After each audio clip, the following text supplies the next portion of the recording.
the one that always was the one that people kind of you were recognized for was the Phanatic. Even with all the other stuff that you've consulted with, and then Gritty comes along and it becomes an international phenomenon. So a couple questions. What was your involvement with the process? And then what was your reaction when things just went crazy in that first 24 hours?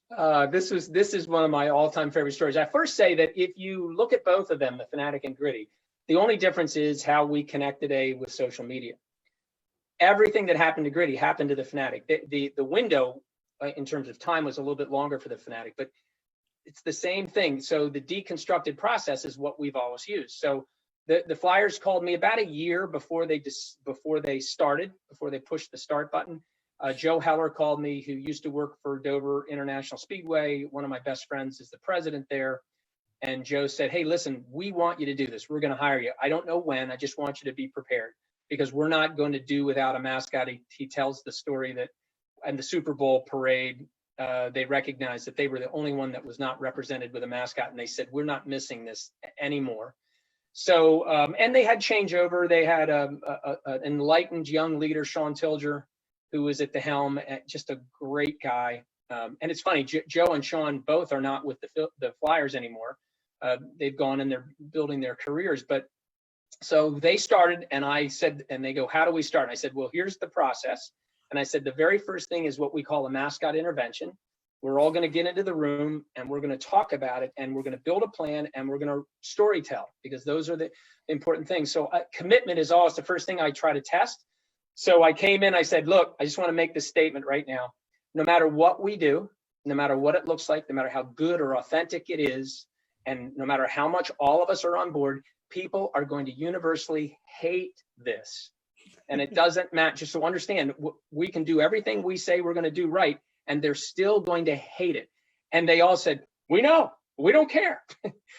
We're building it for future fans. If anybody complains, we'll go, listen, at some point you're not going to be with us, and we'll be sad about that. But if we haven't built anybody to take your place, where are we going to be? And this is our effort to get young people excited about Flyers hockey. So that was their pushback. Then I said, the next thing you have to do is you have to create this authentic story. And they told this really wonderful story of a troll who had been living underneath the stadiums when the Spectrum was blown up. He burrowed underneath and sits inside of the new. And he was only revealed because he got so sick and tired of things constantly changing with the arena that he was defacing the new work with Flyers paraphernalia and stickers and logos. And they caught him. And they were just as frightened as he was frightened of them. And when they finally got things calmed down, he was saying, look, you have what you need. Stop fiddling around with the building. Let's just go play. And it was really funny the way they were telling that story.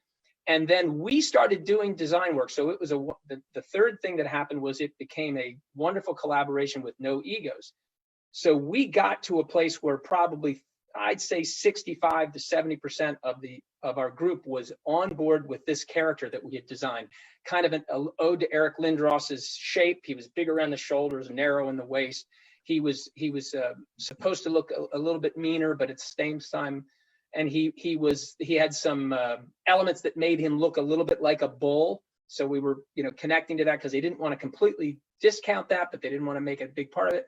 Did they come to you? Did they come to you and say, we want him to be built like Eric Lindros? Well, so there's a whole process with design work, and it was tell the story and then let's chat about what's authentic to you. And Broad Street Bullies, Eric Lindros, a lot of things got thrown into the pot, and we had about 5 characters we were working with, and we slowly started to eliminate those characters, and we were down to 2. And unbeknownst to me until later, when Sean and I talked about it, Sean was going, no, they're not hitting on it. They're close, but and then Joe Heller came to me. There's this guy, Brian from Flyland Designs. He's a young guy, really creative, and he kind of specializes in these monster type drawings, kind of like rat rods, right? And so he goes, do you mind if we bring him in? I said, no, this isn't about, look, you're paying me to do this work. That's all good. But if we can't deliver on it, let's collaborate. And Brian came in with a few designs, and we all went, oh, that's it. Everybody just went, oh my God, that's great. That's it. And they had to clean it up. The league didn't like the cracked tooth. They didn't want to perpetuate that, notion. And so we cleaned it up a little. Brian cleaned it up a little bit, and that design is what became Gritty. We got him into a Norristown studio where Ardea Dayton works, who's brilliant.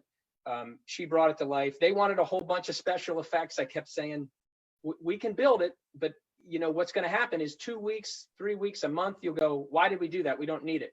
Because I knew the performer from the beginning, from day one. I knew the performer I was going to push for. They got that young man. He's amazing, great social media. Plus they have great social media. And then they rolled it out at the Please Touch Museum. And so now I'm looking for the commitment because I know what's coming. And Joe Heller's standing me with his phone, and he taps me, and he goes like this. He shows me the phone, and it goes, "He sucks. I hate him." And so I went. I said okay. And then now Sean Tilger was right to my right doing interviews on television and radio. He came over, and now Joe is showing it to his staff, and they're all going, And then when Sean reads, he goes, "Well, that's not very creative. We're only going to share the creative stuff." So my favorite one that fit into the box was on one side of the screen, and I think it might have been an Instagram post, there was a lengthwise picture. At the top, it was Yukon Cornelius. At the bottom, it was the Abominable Snowman. And then wider on the other screen was Gritty, like this. And then pasted across, it said, "Use condoms." So it suggested that Gritty was the love child of Yukon, two wonderful characters from Rudolph the Red-Nosed Reindeer animation. And I'm like, well, now that's creative. And they started having fun with that. And then Gritty started to respond from a social media, because he showed up with 0 followers. In less than 48 hours, he had almost 178,000 followers. And then they had two brilliant young ladies that are still there, and our performer, who were really well versed in social media, and they would collaborate together. And the one post that blew it up was, of course, when the Penguin dismissively went "LOL, okay," like whoop-de-doo, a picture of Gritty. And then Gritty wrote back and said, I've talked to both of the young ladies and the performer when they told me, like, one of them said, "Well, we got to answer this, right?" And I think the performer said, "Well, he probably ought to be careful because he's got me upset now." And then one of the girls said, "Sleep softly," and the other girl said, "Sleep with one eye open." And then he said, "Bird." So instead of, so then that goes up, and that was huge because our fans went, "Yeah, he's ugly, but he's our ugly. You shut up." And that's so Philly. It's like we can talk about you, but you can't talk about us. Yes. The Penguins were the perfect team to post that. Like, that's one of those things, Dave. Like, you guys put all that work into it. I mean, it had to have been months and months of effort, and you're still, I'm guessing at that point, like, I don't know. Well, they weren't. So fearlessness, collaboration, no ego, and then great storytelling that was authentic, that helped me answer. And then they just let it fly. And they had the fearlessness continued with, he was a picture of Gritty was put onto a poster and used at an Antifa rally, where they're beating people up and throwing smoke bombs. And the Flyers didn't run after them to do cease and desist because they just said, that's noise. Whatever. They let Conan and Brian build his own costume to show that was hilarious. So you wouldn't normally do that and let your brand sneak out like that.